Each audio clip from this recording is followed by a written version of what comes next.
Okay, we are here to talk about secant lines, and I picked a problem out of our book. It's the problem about a rock being thrown up on Mars. All right, so let's put that problem out here. Okay. Okay, here we go. We have got this rock on Mars that is being thrown upwards at 10 meters per second. Gravity on Mars is less than Earth. Actually, let's wait. We shouldn't just assume this to be true. We should actually go and test this out. Let's go to Mars and see what gravity is like. All ready? Ready? Here we go.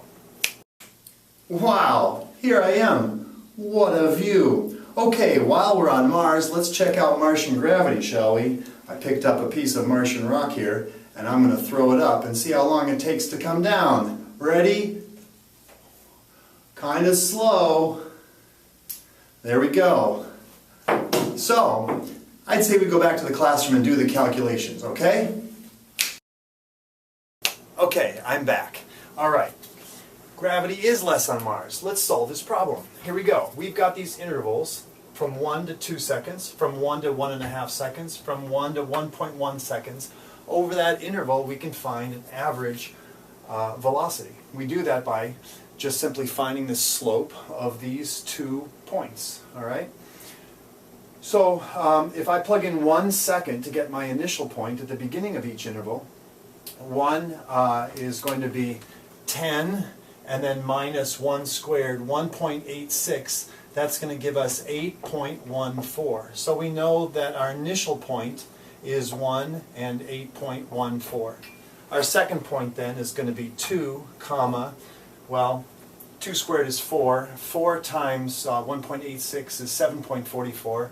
Subtract that from 10, or from 20, because at 2 seconds, that's going to give me 12.56. So I simply find the slope between those 2 points. So I can do 12.56 minus 8.14 all over 2 minus 1, which is equal to 1. So if I subtract that, 8 from 12 is 4, and 14.14 from 56 is going to be 42. All right, so that is the average velocity of this. It's going down, so we're actually dropping. Nope, we're going up. Okay, so from 1 to 2 seconds, it's still going up. I guess that's right. So that is our average velocity. We need to do this now for each of these intervals, all right? It can be kind of tedious, especially when the numbers don't cooperate, all right? Yes, you can grind it out, but, you know, mathematicians are a lazy bunch, and we always try to think of a way to do this faster. You maybe would know how to do it on an Excel sheet, but we can do it on our calculator, so I thought I'd show you that really quickly. If I come around and put this calculator in front of the camera, all right, you can see that if I press the program button right there, well, I have to turn it on first. That's really useful. If I hit the program button, I've got this thing called Secant.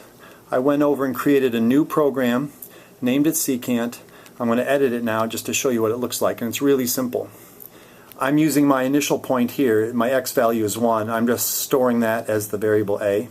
I could have just used the number 1. In this case, I just can use this in the future, and it's easy to put a new formula in. Here's 8.14 for b.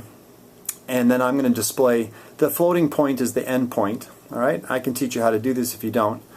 And it's going to prompt me to enter what the end point is. In the first problem, it's going to be 2, and the next one, it's going to be 1.5. Okay, and then I've got just this formula: 10 times whatever c is minus 1.86 times c squared. That's going to be stored as the output d. And now I've just got the slope formula here. Okay, and then in the end, I'm going to display the answer. So if I just quit out of that and then hit enter, well, and I hit program and then do execute the program, there it is. I hit enter, and I can type in, for instance, 2 is my endpoint, and there it gives me 4.42. I can type in 1.1 and hit enter, and whoops, I need to restart that program. Sorry. You always want to make sure that program. There it is. I want to make sure I get that C question mark.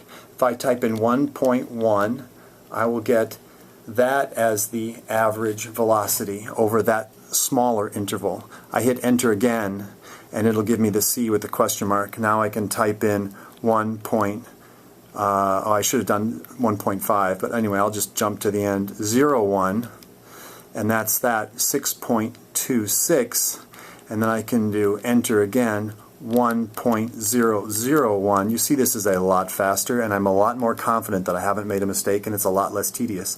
Plus, I can keep going. I can do 1.000001 if I want, and I'm getting a velocity that's over an incredibly small time frame, and I can guess that the limit here is likely to be 6.28. Okay? Save that answer, and we can come back to it later. Hopefully that was helpful. Thanks a lot.